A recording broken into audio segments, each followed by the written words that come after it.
အားလုံးပဲမင်္ဂလာပါရှင်ဒီတစ်ခါကျွန်မဝင်မြတ်ခြင်းတဲ့စာအုပ်ကတော့ဆရာဖေးမြင့်ရေးသားထားတဲ့ဘေဘီလုံးမအချမ်းသာဆုံးပုဂ္ဂိုလ်ဆိုတဲ့စာအုပ်လေးပဲဖြစ်ပါတယ်ဒီစာအုပ်ကိုဆရာဖေးမြင့်ကဘာသာပြန်ထားတာဖြစ်ပါတယ်စာမျက်နှာဆိုလို့ရှိရင်တော့289ရွက်ပါပါတယ်ဒီစာအုပ်ကအောင်မြင်ကြီးပွားရေးစာအုပ်တစ်အုပ်ဖြစ်တယ်ပေါ့နော်ကျမတို့ပုံမှန်ဖတ်နေကြစာအုပ်တွေနဲ့မတူဘဲနဲ့ကျမတို့အောင်မြင်ခြင်းနဲ့ကြီးပွားခြင်းတဲ့လူတွေဆိုလို့ရှိရင်တော့နောက်ပြီးတော့ပထမဦးဆုံးစီးပွားရေးစလုပ်ဖို့ဘယ်လိုလုပ်ရမလဲဆိုတာမသိတဲ့လူတွေအတွက်ဆိုလို့ရှိရင်တော့ဒီစာအုပ်ကအရန်ကိုအသုံးဝင်တဲ့စာအုပ်လေးတစ်အုပ်ဖြစ်တဲ့အတွက်ဖတ်ကြည့်ပါလို့တိုက်တွန်းချင်ပါတယ်ဒီထဲမှာဆိုလို့ရှိရင်ဘောနော်အောင်မြင်ကြီးပွားရေးနီလန်းတွေကိုသူကဝတ္ထုပုံစံမျိုးနဲ့စိတ်ဝင်စားပွဲရေးသားထားတာဖြစ်တယ်ပေါ့နော်ဒီထဲမှာတငယ်ချင်း3ယောက်ရှိရဲအဲ့ထဲမှာ Vansa လို့ခေါ်တဲ့ပထမတစ်ယောက်ဆိုလို့ရှိရင်တော့baby လုံးမျိုးမှာအကောင်းဆုံးဆိုတဲ့ရထားလုံးတွေကိုပြုလုပ်တဲ့အလုပ်နဲ့အသက်မွေးဝမ်းကြောင်းပြုတယ်သူ့ရဲ့လောက်ခကပေါ့နော်ရထားလုံးလုပ်လို့ရှိရင်လှုပ်တလောက်ရပါမယ်လေတနေ့သူသုံးတဲ့အသုံးစင်းနဲ့ပေါ့နော်မကာမိဘူးဖြစ်ပြီးတော့သူဆင်းရဲတယ်ပေါ့နော်ပြောရမယ်ဆိုလို့ရှိရင်သူမှစုမိဆောင်မှုထားတာမရှိဘူးနောက်ထပ်တငယ်ချင်းတယောက်ဆိုလို့ရှိရင်တော့ဆောင်းတီးတဲ့လူဖြစ်တယ်ပေါ့နော်ဆောင်းတီးတဲ့လူကလည်းအဲ့ဘေဘီလုံးမျိုးမှာအတော်ဆုံးဆောင်းသမားဖြစ်ပေမဲ့လည်းသူရတဲ့ဆောင်းတီးလို့ရတဲ့ပတ်စံနဲ့သူရဲ့မိသားစုနဲ့ဝင်ငွေထွက်ငွေကမမျှတာဖြစ်တဲ့အတွက်သူလည်းဆင်းရဲတဲ့လူဖြစ်တယ်ပေါ့နော်နောက်တစ်ယောက်ဆိုလို့ရှိရင်တော့ဘေဘီလုံးမှာအရန်ကိုချမ်းသာတဲ့အချမ်းသာဆုံးပုံကိုတယောက်ဖြစ်တယ်သူကသူတို့ရဲ့တငယ်ချင်းကိုပေါ့နော်သူတို့အရင်တော့တငယ်ချင်း3ယောက်အတူတူရှိနေတာဒီတိုင်းပဲဆိုပေမဲ့အဲ့ဒီတယောက်ဆိုလို့ရှိရင်အရန်ကိုတိုးတက်ကြီးပွားသွားတယ်အောင်မြင်သွားတယ်ဘာကြောင့်လဲဆိုတော့နီလန်းတွေကိုသူတို့တငယ်ချင်း2ယောက်ကပေါ့နော်ဘေဘီလုံးကအချမ်းသာဆုံးပုံကိုလို့ခေါ်တဲ့အာခက်စီမှာပေါ့နော်အဲ့ဒီနီလန်းတွေကိုတွားပြီးတော့မှမေးမြန်းတာဖြစ်ပါတယ်အမှဆိုလို့ရှိရင်အာခက်ကသူတို့ကိုပြန်ပြီးတော့မှပြထားတဲ့အချက်လေးရှိပေါ့နော်ကျမကြိုက်တဲ့အချက်လေးတွေကိုကျမကရွေထုတ်ထားတာဖြစ်ပါတယ်ပေါ့နော်စာအုပ်ထဲကနေအဲ့ဒါလေးကိုကျွန်မကအနေငယ်ပြန်လည်ပြီးတော့မှဝေမျှပေးချင်ပါတယ်ငွေဆိုတာစွမ်းပကတစ်ခုပါပဲတဲ့ငွေဟာအရာအလုံးကိုမဖန်တီးနိုင်တော့လေအရာအလုံးကိုဖြစ်မြတ်အောင်ဆောင်ရွက်ပေးနိုင်တယ်တဲ့ကျမတို့ရဲ့ဘဝမှာပြန်လည်စဉ်းစားကြည့်မယ်ဆိုလို့ရှင်လေလက်ရှိလူလောကထဲမှာဖြစ်ပျက်နေတဲ့အရာတွေကလည်းဒီတိုင်းပါပဲကျမတို့ပေါ့နော်တကယ်တမ်းပြန်ပြီးတော့မှစဉ်းစားကြည့်မယ်ဆိုလို့ရှင်ဒီပတ်စံမရှိလို့ပေါ့နော်ယောဂဖြစ်နေတာတော့မှအခုဆရာပတ်စံမရှိလို့မဆုံးရှုံးတဲ့မဲနဲ့ဆုံးရှုံးလိုက်ရတဲ့အသက်တွေလည်းရှိတယ်ပေါ့နော်တကယ်တော့ငွေကအရာအလုံးကိုမဖန်တီးပေးနိုင်ပေမဲ့လည်းအရာအလုံးဒီဘကိုသူကဖြစ်မြအောင်ပေါ့နော်ပြီးမြအောင်လှုပ်ဆောင်ပေးနိုင်တဲ့အရာတစ်ခုဖြစ်ပါတယ်လူဘဝမှာနေထိုင်ရတော့အချိန်တွေမှာပေါ့နော်ကျမတို့ဒီစည်းစိမ်ချမ်းသာတွေကိုတက်နိုင်သမျှခံစားသွားရမှာဖြစ်မယ်ပေါ့နော်သူများတွေကဒီစည်းစိမ်ချမ်းသာတွေကိုခံစားနေရတာကိုကျမတို့ကအဝေးကနေငေးကြည့်ရင်လည်းတင်းတိမ်နေလို့အဆင်မပြေဘူးပေါ့နော်ဒီမှာဆိုလို့ရှင်လည်းအခက်ကရေးထားတဲ့စာရေးဆရာကဘယ်လိုရေးထားလဲဆိုရင်လူဘဝမှာနေထိုင်ရတော့ဒီစည်းစိမ်ချမ်းသာတွေကိုတက်နိုင်သမျှခံစားသွားရမှာဖြစ်မယ်သူများတွေခံစားနေရတာအဝေးကနေငေးကြည့်ရုံနဲ့တင်းတိမ်မနေနိုင်ဘူးဆိုပြီးတော့မှသူကရေးသားထားတယ်နောက်တစ်ခုဆိုလို့ရှိရင်ကျမတို့ဟုတ်ပြီဒါဆိုလို့ရှိရင်ကျမတို့ရဲ့ဒီဘဝကိုပြောင်းလဲပြင်မယ်ကျမတို့အောင်မြင်ကြီးပွားချမ်းသာတဲ့လူတယောက်ဖြစ်ဖို့ဘယ်ကနေပြီးတော့မှပထမဆုံးခြေလမ်းကဘာဖြစ်မလဲဆိုလို့ရှိရင်တော့ကျမတို့စီကနေရတဲ့ဝင်ငွေတစ်စိတ်တစ်ပိုင်းကကျမတို့ရဲ့ကိုယ်ပိုင်ဥစ္စာဖြစ်ဖို့အတွက်လိုအပ်ပါတယ်ဒါဆိုလို့ရှိရင်မေးစရာမေးခွန်းရှိပါတယ်အခုလက်ရှိလဲပတ်စံရှိနေတာပဲအလုံးလုံးရှင်ရနေတဲ့ပတ်စံကကျမရဲ့ကိုယ်ပိုင်ပတ်စံမဟုတ်ဘူးလားဆိုလို့ရှင်เนาะတေချာပြန်စဉ်းစားကြည့်လို့ရှင်မဟုတ်ပါဘူးပေါ့เนาะဘာဖြစ်လို့ဆိုတော့ကျမတို့ဒီ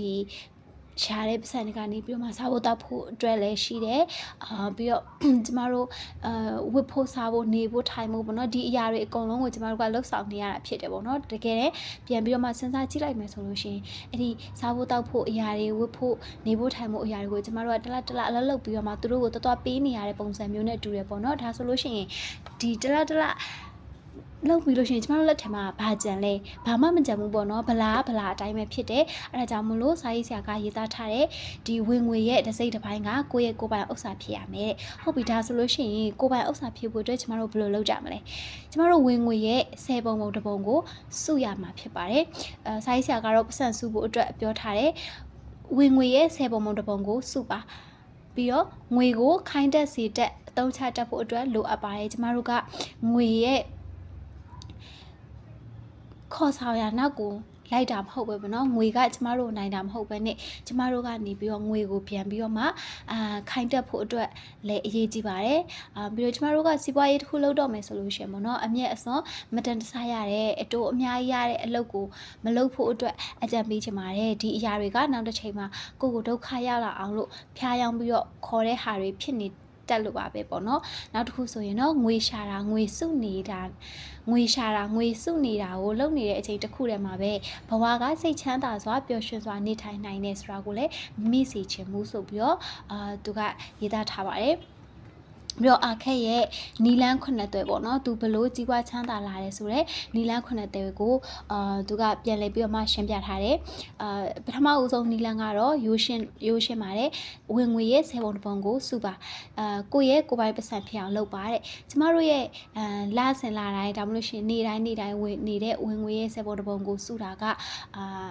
ဘာမှပေါ့နော်ထူးပြီးတော့မှခက်ခဲကြက်တဲသွားတာမျိုးမရှိဘူးပေါ့နော်ဒီမတိမတာနဲ့ပဲဒီဝင်ငွေတွေစုလာတဲ့ပတ်စံတွေကများလာတဲ့အခါကျလို့ရှိရင်ကိုယ်စီမှာလုံလောက်တဲ့ပမာဏတစ်ခုရလာမှာဖြစ်ပါတယ်ပြီးတော့ငွေကြေးကိုစနစ်တကျစီမံခန့်ခွဲပါကျမတို့ပြန်ပြီးတော့မှစဉ်းစားကြည့်မယ်ဆိုလို့ရှိရင်အရင်တော့ကမတော့ရင်မဖြစ်ဘူးလို့ခံယူထားတဲ့အရာတွေတချို့ကိစ္စတွေကတကယ်တမ်းကျတော့လေဒါကမတုံးလဲဖြစ်ပါတယ်ဆိုတော့အရာကိုတွေ့လာပါလိမ့်မယ်အဲဒါကြောင့်မလို့ကျမတို့ငွေကိုတုံးတဲ့နေရာမှာစနစ်တကျစီမံခန့်ခွဲပြီးတော့တုံးဖို့အတွက်လိုအပ်ပါတယ်နောက်တစ်ခုဆိုရင်တင့်ရဲ့ဥစ္စာကို10ဆတိုးပွားအောင်ဆောင်ရွက်ပါတဲ့ကျမတို့ပေါ့နော်ကိုယ်မှရှိပြီးသားပတ်စံကိုဒီတိုင်းမထားဘဲနဲ့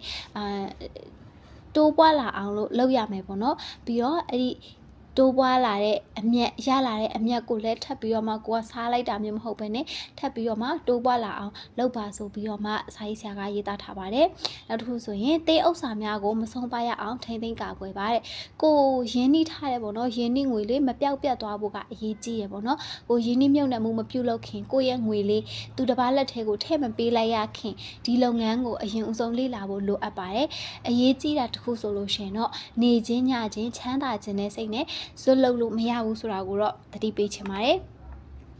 နောက်တစ်ခုကကိုယ်ပိုင်အိမ်လေးတိဆောက်ခြင်းကိုအကျိုးမြတ်ရှိအောင်ယင်းနှိမ့်မြုံနှံမှုတစ်ခုအဖြစ်အသုံးပြုပါတဲ့တကယ်လို့ပေါ့နော်ကိုယ်ပိုင်နေအိမ်လေးတစ်လုံးရဖို့အတွက်ကလည်းအရေးကြီးပါတယ်အရေးကြီးဆုံးအချက်ကတော့အိမ်လာခမပေးရတာပဲပေါ့နော်တကယ်လို့ကျမတို့ကအိမ်လာခပေးရပြီးတော့မှနေတဲ့အခါမျိုးဆိုလို့ရှိရင်တော့ဒီကအိမ်လာခအတွက်ပေးရတာဖြစ်တဲ့အတွက်ပေါ့နော်ကျမတို့ကိုယ်ပိုင်ဥစ္စာကိုယ်ပိုင်ဝင်ငွေပေါ့နော်ကိုပိုင်ဥစ္စာဖြစ်ဖို့အတွက်ရော့နေသွားတယ်ပေါ့နော်အဲ့ဒီအတွက်လည်းကိုပိုင်အိမ်လေးတစ်လုံးရှိတာကပို့ပြီးတော့မှအကျိုးအမြတ်ရှိစေပါတယ်လို့ဆိုင်ဆရာကရေးသားထားတာဖြစ်ပါတယ်နောက်တစ်ခုကအနာဂတ်ဝင်ငွေအတွက်တေချာအောင်ဆောင်ရွက်ပါတယ်ကျမတို့ရဲ့ဘဝမှာပေါ့နော်အခုလက်ရှိမှာအဆင်ပြေနေတယ်ဆိုပေမဲ့နောက်တစ်ချိန်မှာလေမကောင်းတဲ့အချိန်တွေအရေးပေါ်ကိစ္စတွေဖြစ်လာမယ့်အရာတွေရှိရပေါ့နော်အိုနာတရေးကိစ္စတွေအတွက်ကြိုတင်ပြီးတော့ပြင်ဆင်ထားဖို့လိုအပ်ပါတယ်ဆိုပြီးတော့မှဆိုင်ဆရာကတော့ဒီအချက်လေးကိုပြပြထားပါတယ်ဒီတဲကနေပြီးတော့မှကျမလက်တွေ့လှုပ်ဆောင်တဲ့အချက်ပေါ့နော်ဒီအချက်တွေကိုကျမကအနေငယ်ဝေမျှပေးချင်ပါတယ်ကျမရဲ့လစာပေါ့နော်10%ကိုစုမယ်ပေါ့နော်ရတဲ့လစာကနေပြီးတော့မှ10%ကိုစုမယ်ဆိုပြီးတော့မှကျမကတန်တိတ်တန်ချထားတယ်ပေါ့နော်ဒါပေမဲ့ဒီစာအုပ်ကိုဖတ်တဲ့အချိန်မှာကျမအဆပေါ့နော်အဆဖြစ်ပေမဲ့လည်းအားလုံးသိတဲ့အတိုင်းပေါ့နော်လစာထုတ်ပြရတဲ့ပတ်စံကုန်သွားတာဖြစ်တဲ့အတွက်ကျွန်မ90 100ကနေပြီးတော့မှစပြီးစုနေပါတယ်နောက်တစ်ခုကကျွန်မစီးပွားရေးတစ်ခုခုလုပ်ဖို့လဲစဉ်းစားထားပါတယ်ဒါပေမဲ့ဘယ်အလုပ်ကိုဘယ်ကနေဘယ်လိုစလုပ်ရမလဲဘယ်စီးပွားရေးကကျွန်မတို့အဆင်ပြေရလဲဆိုတော့ကျွန်မမသိဘူးအဲ့ဒီအတွက်ပေါ့နော်ဘယ်ဟာကအကိုက်ညီဆုံးဖြစ်မလဲဆိုတာကိုကျွန်မအခုလက်ရှိမှာလေ့လာနေပါတယ်ပြီးတော့ငွေကြေးကိုစနစ်တကျစီမံခန့်ခွဲမယ်ကိုမလို့အဖူးလို့ထင်တဲ့အရာတွေပေါ့နော်မလိုတဲ့အရာတွေကိုမတုံ့မဲနဲ့